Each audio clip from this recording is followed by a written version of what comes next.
செங்கல்பட்டு மாவட்டம் மேல்மருவத்தூர் அருகே நீட் தேர்வு எழுதவிருந்த மாணவி தூக்கிட்டு தற்கொலை செய்து கொண்ட சோகம்.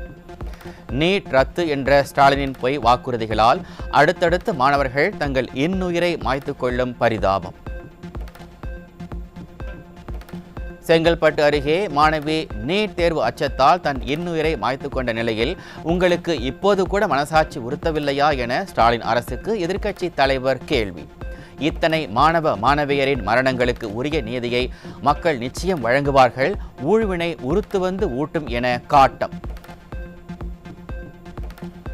அரசு பள்ளி மாணவர்களுக்கு மருத்துவ படிப்பில் 7.5% இடஒதுக்கீடு கொடுத்த முன்னாள் முதலமைச்சர் எடப்பாடி கே பழனிசாமியை வெகுவாக பாராட்டும் பெற்றோர்கள்.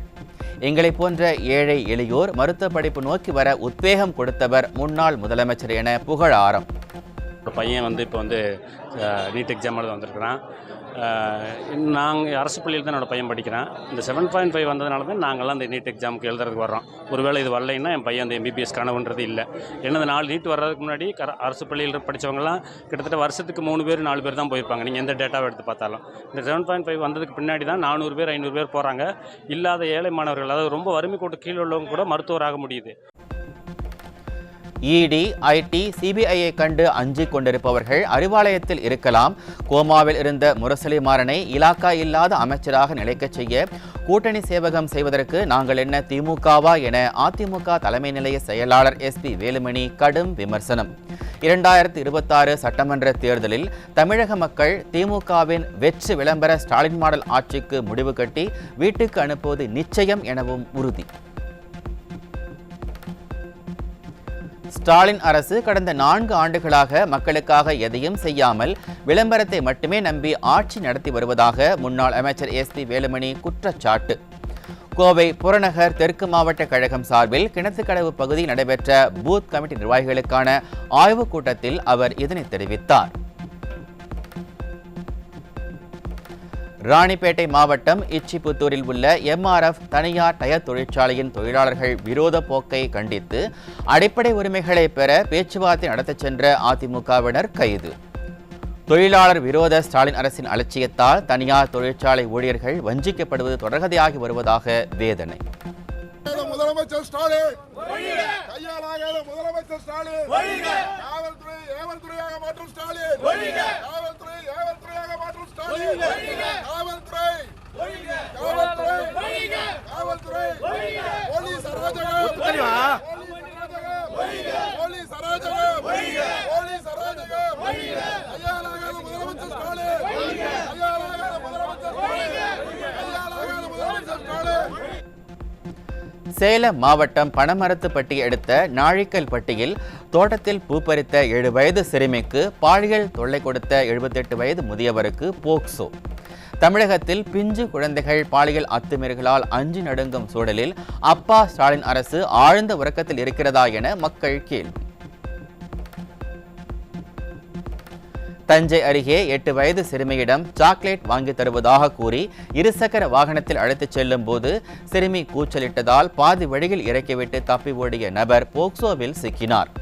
அதிமுக பாஜக கூட்டணியால் ஏற்பட்ட பயத்தில் உளறிக்கொண்டே இருக்காமல் பெண்கள் குழந்தைகள் பாதுகாப்புக்கு உரிய நடவடிக்கை எடுக்க ஸ்டாலினுக்கு மக்கள் வலியுறுத்தல். கரூர் மாவட்டம் குளித்தலையில் 17 வயது சிறுமியை 2வது திருமணம் செய்ய முயன்ற இளைஞர் போக்சோவில் சிக்கினார். திமுக ஆட்சியில் இருக்கும் வரை சிறுமிகளுக்கு எதிரான குற்றங்களை குறைக்கவோ தடுக்கவோ முடியாது என பொதுமக்கள் காட்டம். திருப்பூர் அருகே எர்ணாகுளம் பாட்னா ரயிலில் 22 வயது இளம்பெண்ணுக்கு பாலியல் தொல்லை. சிக்கிய பீகார் இளைஞர் மீது வன்கொடுமை தடுப்பு சட்டத்தின் கீழ் வழக்கு பதிவு. கள்ளக்குறிச்சி மாவட்டம் ரிஷிவந்தியம் அருகே மாற்றுத்திறனாளி பெண்ணை கர்ப்பமாக்கி ஏமாற்றிய இளைஞர் பிடிபட்டார். அப்பா என தம்பட்டம் அடிக்கும் ஸ்டாலின் ஆட்சியில் பெண்களின் பாதுகாப்பு கேள்விக்குறியான அவலம்.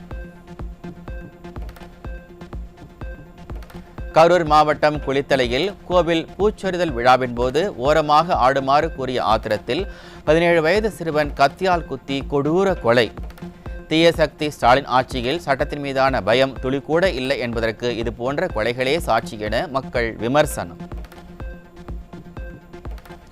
சென்னை நொளம்பூரில் 3 கிராம் கொக்கைனுடன் 2 இளைஞர்கள் சிக்கினர். ஏற்கனவே வழக்குகள் நிலுவையில் உள்ள இருவரையும் ஸ்டாலின் ஆட்சியில் காவல்துறை கண்காணிக்காமல் மெத்தன போக்குடன் செயல்பட்டதால் மீண்டும் மீண்டும் போதைப்பொருள் மறு விற்பனை ஈடுபடும் அவலம்.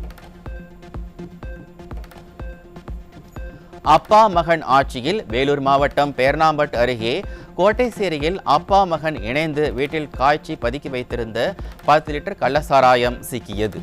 கள்ளச்சாராயத்தை ஒழிக்க முடியாத திறனற்ற இந்த மாடல் ஆட்சிக்கு 2.0 ஒரு கேடா என மக்கள் கேள்வி. திருச்சி மாவட்டம் முசிறி அருகே டாஸ்மாகிற்கு மது பாட்டில்களை ஏற்றிச் சென்ற லாரியிலிருந்து மது பாட்டில்களை திருடிய ஒருவர் சிக்கினார். அரசுக்கு சொந்தமான பொருட்களை பாதுகாக்க தெரியாத ஸ்டாலின் அரசின் ஏவல் துறை பொதுமக்களின் உடைமைகளை எப்படி காப்பாற்றும் என விமர்சனம் எழுந்துள்ளது. சென்னை வடபழனியில் உள்ள தனியார் ஹோட்டலில் வைரம் வாங்க வருவதைப் போல் நடித்து வைர வியாபாரியை தாக்கி கட்டி போட்டுவிட்டு 20 கோடி ரூபாய் மதிப்பிலான வைரங்களை திருடிச் சென்ற 4 பேர் கொண்ட கும்பல். நிர்வாக திறனற்ற ஸ்டாலின் ஆட்சியில் ஏவல் துறை கும்பகர்ண தூக்கத்தில் இருப்பதால் கொள்ளை சம்பவங்கள் சர்வசாதாரணமாகி போன அவலம். காஞ்சிபுரம் சங்குசாப்பேட்டை பகுதியில் பெண்ணின் கழுத்தை கத்தியால் அறுத்து தங்கச் சங்கிலியை பறித்த திருடனை மடக்கி பிடித்த பொதுமக்கள். ஸ்டாலின் அரசின் காவல்துறை செயலற்று இருப்பதால் இத்தகைய வழிப்பறைகள் அதிகரித்திருப்பதாக மக்கள் விமர்சனம். சென்னை வண்ணாரப்பேட்டை பகுதியில் சர்ச்சில் வழிபட சென்ற கல்லூரி மாணவியின் உடைமைகள் திருடப்பட்ட அவலம். ஸ்டாலின் ஆட்சியில் நிம்மதியாக பிரார்த்திக்க கூட முடியாத அளவிற்கு பாதுகாப்பு இல்லாத சூழல் இருப்பதாக மக்கள் வேதனை.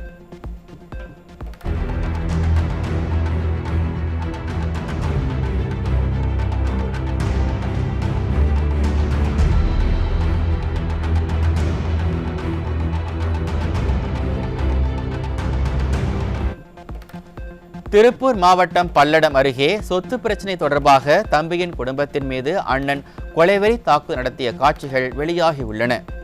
ஸ்டாலின் ஆட்சியில் கொங்கு மண்டலம் கொலை மண்டலமாகி சட்டம் ஒழுங்கு சந்தி சிரிப்பதாக மக்கள் வேதனை.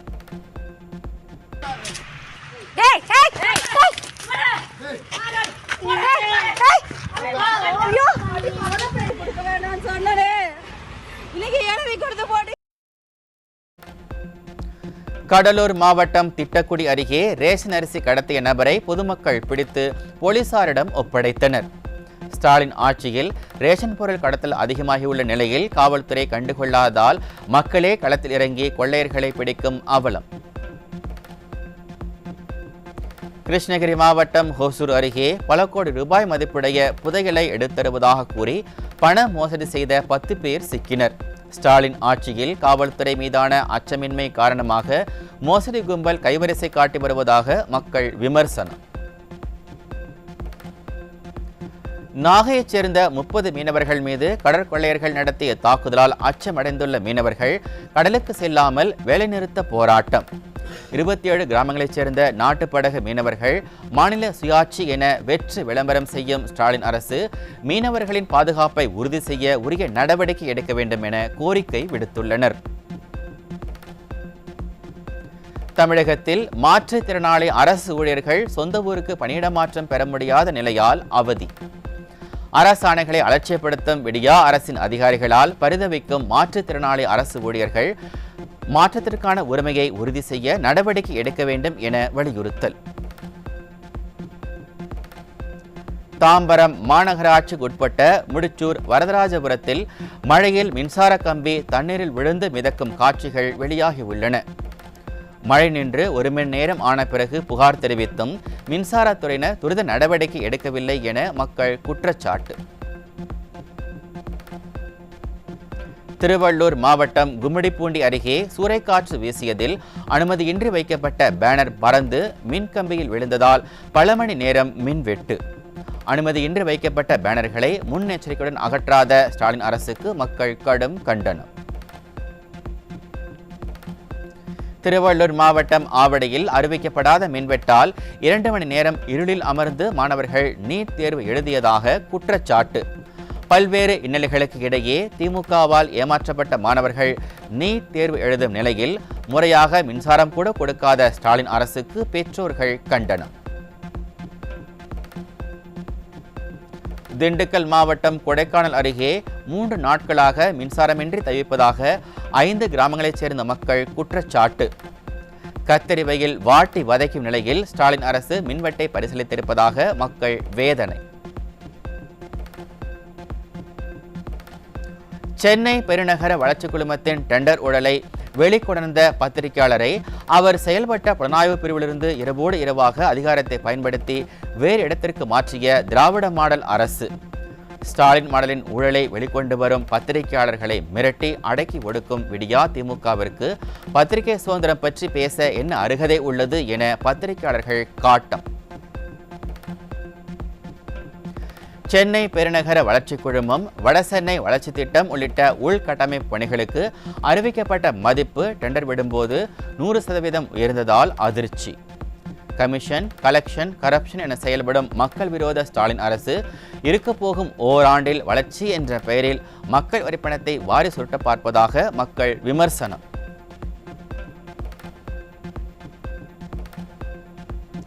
செங்கல்பட்டில் சாலையோர வியாபாரிகளுக்கு வழங்குவதற்காக ஒதுக்கப்பட்ட ஸ்மார்ட் கடைகள் பல மாதங்களாக வழங்கப்படாமல் துருப்பிடித்து கிடக்கும் அவலம். ஸ்டாலின் அரசு மக்களிடம் வரி மேல் வரி போட்டு பணம் பெறுவதிலும் வரிப்பணத்தை வீணடிப்பதிலும் நம்பர் 1 அரசாக இருப்பதாக மக்கள் விமர்சனம்.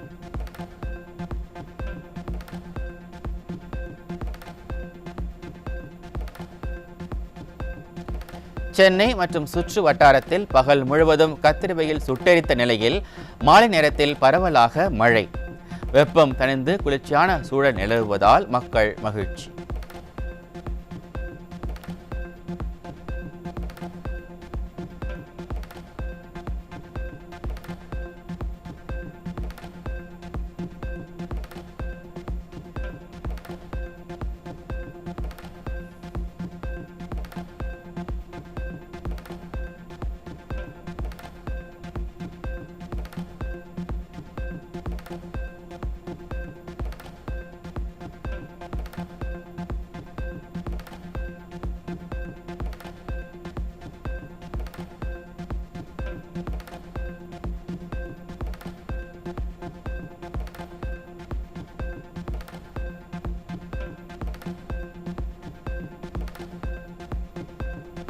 கடலூர் மாவட்டம் புவனகிரி மற்றும் விருதாச்சலம் பகுதியில் விடியா அரசின் ஓட்டை உடைசல் அரசு பேருந்துக்குள் மழைநீர் ஒழுகியதால் பயணிகள் கடும் அவதி.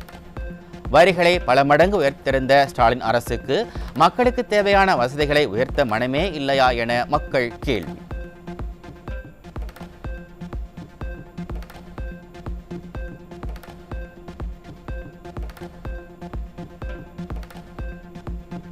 சென்னை அடுத்த பூந்தமல்லி அருகே சூறைக்காற்று வீசியதில் திரையரங்கின் மேற்கூரைகள் இடிந்து விழுந்ததால் பரபரப்பு.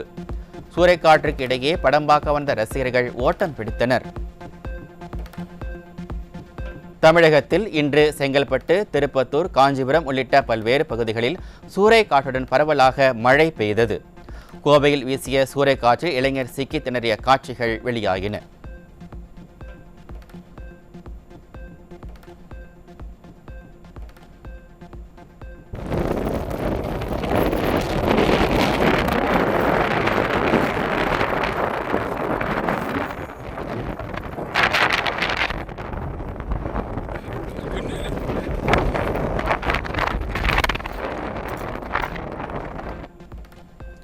திருவள்ளூர் மற்றும் சுற்று வட்டார பகுதிகளில் அரை மணி நேரத்திற்கு மேலாக சூறைக்காற்று வீசியதால் வாகன ஓட்டிகள் அவதி. கத்திரி வெயில் ஆரம்பமான நிலையில் பொதுமக்கள் கடும் அவதியடைந்துள்ளனர்.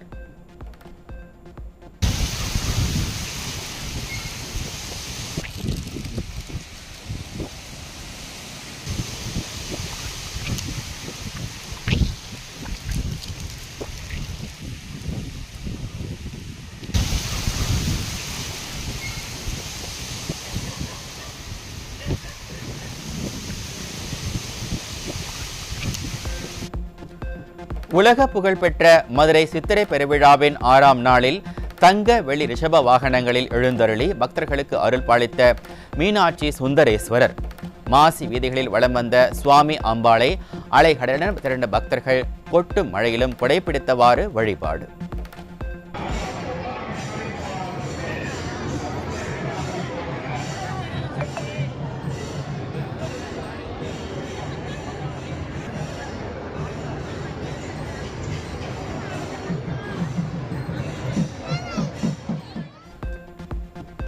சங்கரன் கோவில் சங்கர நாராயணசுவாமி திருக்கோவிலில் சித்திரை திருவிழாவின் 4ஆம் நாளில் சிறப்பாக நடைபெற்ற திருக்கைலாய காட்சி. வெள்ளி ரிஷப வாகனத்தில் எழுந்தருளி 63 நாயன்மார்களுக்கு காட்சியளித்த அம்பாளை திரளான பக்தர்கள் வழிபட்டனர்.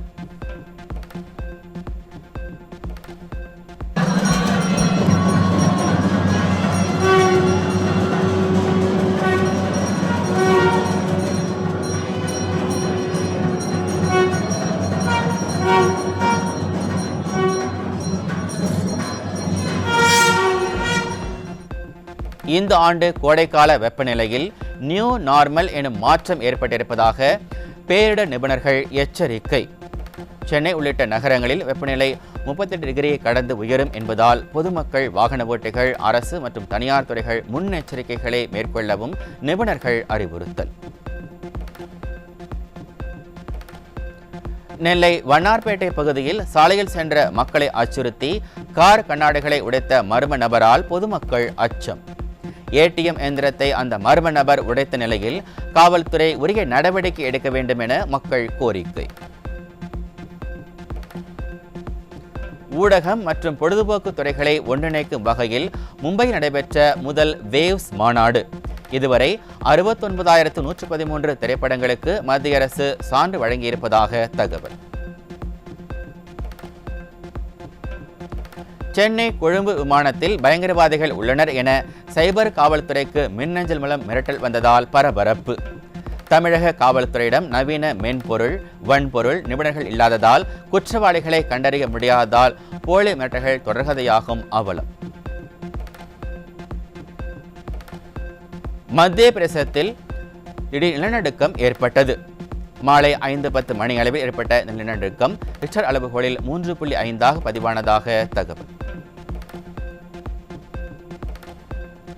பகல்காம் தாக்குதலை அடுத்து இந்திய கப்பல்கள் பாகிஸ்தான் துறைமுகம் செல்லவும், பாகிஸ்தான் கப்பல்கள் இந்திய துறைமுகம் வருவதற்கும் தடை. வான் தடை, சிந்து நீர் நிறுத்தம், கப்பல்களுக்கு தடை போன்ற தொடர் தடைகளால் 2 நாடுகளுக்கும் இடையே போர் பதற்றம் அதிகரிப்பு. ஜார்க்கண்ட் மாநிலம் கிழக்கு சிங்பங் மாவட்டத்தில் உள்ள அரசு மருத்துவமனையின் மேற்கூரை இடிந்து விழுந்து விபத்து. இந்த விபத்தில் 3 பேர் உயிரிழந்திருப்பதாகவும் பலர் படுகாயமடைந்திருப்பதாகவும் தகவல். சிங்கப்பூரில் பிரதமர் லாரன்ஸ் வோங் தலைமையில் பொது தேர்தலை சந்தித்த ஆளும் மக்கள் செயல் கட்சி 87 இடங்களை கைப்பற்றி மீண்டும் வெற்றி. தேர்தலில் மக்களின் நம்பிக்கையையும் ஸ்திரத்தன்மையும் தெளிவாக வெளிப்படுத்தியதாக பிரதமர் லாரன்ஸ் நிகழ்ச்சி. இஸ்ரேல் விமான நிலையத்தை குறிவைத்து ஹவுதி கிளர்ச்சியாளர்கள் ஏவுகணை தாக்குதல் நடத்தியுள்ளனர். இந்த தாக்குதலில் 7 பேர் காயமடைந்த நிலையில் 7 மடங்கு பதிலடி கொடுக்க இஸ்ரேல் தயாராகி வருவதாக தகவல். இஸ்ரேலில் நடந்த ஏவுகணை தாக்குதலின் எதிரொலியாக டெல் அவீவ் சென்ற ஏர் இந்தியா விமானம் அபுதாபியில் தரையிறங்கியது. டெல் அவீவ் விமான நிலையம் மீதான தாக்குதலால் பல்வேறு விமானங்கள் ரத்து செய்யப்பட்டன. இயக்குனர் ராசு ரஞ்சித் இயக்கிய parachute web series provoke lifestyle 2025 விருதுகளில் சிறந்த வெப் சீரிஸுக்கான விருதை வென்றுள்ளது. மேலும் இது நடித்த 2 குழந்தைகளுக்கும் சிறந்த குழந்தை நட்சத்திர விருதுகள் கிடைத்துள்ளன. சசிகுமார் நடிப்பில் வெளியான டூரிஸ்ட் ஃபேமிலி திரைப்படம் முதல் 3 நாட்களில் உலக அளவில் 9 கோடி ரூபாய் வசூல் செய்திருப்பதாக தகவல். இந்த திரைப்படம் விமர்சன ரீதியாகவும் நல்ல வரவேற்பை பெற்றுள்ளது. நடப்பு IPL தொடரின் 53வது லீக் ஆட்டத்தில் ராஜஸ்தான் அணியை 1 ரன் வித்தியாசத்தில் வீழ்த்திய கொல்கத்தா அணி. ராஜஸ்தான் அணியின் ரியான் பராக் அதிரடியாக ஆடி சதம் அடித்தது வீணானதால் ரசிகர்கள் சோகம். IPL தொடரின் 54வது லீக் போட்டியில் லக்னோ அணியை 37 ரன்கள் வித்தியாசத்தில் வீழ்த்தி பஞ்சாப் அணி வெற்றி. 15 புள்ளிகளுடன் புள்ளிகள் பட்டியலில் 2ஆம் இடத்திற்கு முன்னேறியது பஞ்சாப் அணி.